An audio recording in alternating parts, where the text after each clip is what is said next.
Welcome, ladies and gentlemen. This is Basil Rathbone inviting you to join me beyond the green door.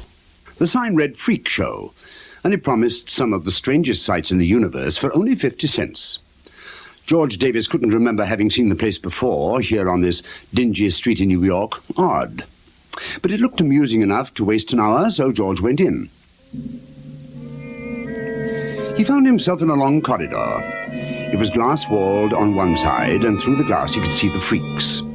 There was a woman who might have weighed 500 pounds, and there was a little fellow no more than 2 feet high.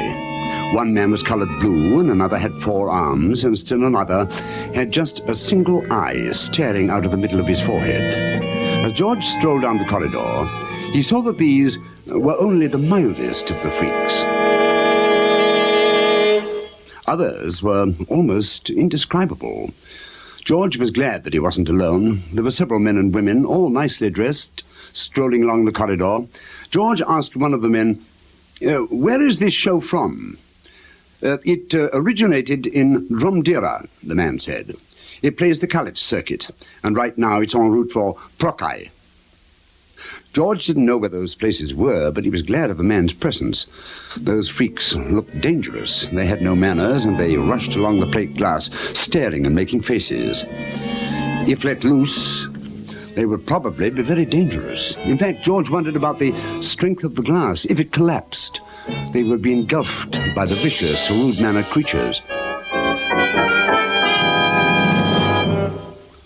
George commented on this to the man beside him. "Oh," the man said, "they're harmless enough. It's what happens with all this time jumping." George didn't understand. The man explained that the freak show's circuit traveled in time as well as space, and that it spanned some 1,000 centuries. Because of that, you couldn't tell what you would find. Oh, some joke. That was George's reaction. A freak show in time. He moved away from the man. Just then an alarm bell sounded. An amplified voice said, "Closing time. All visitors, please leave. Closing time."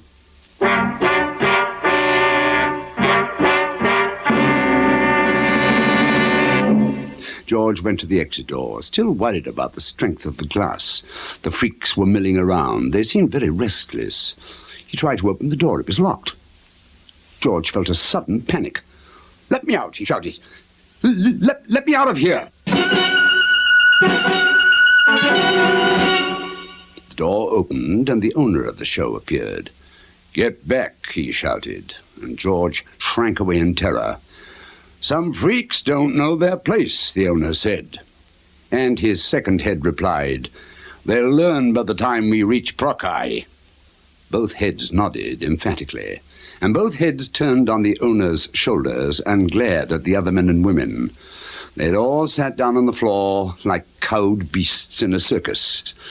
The owner nodded his heads and left.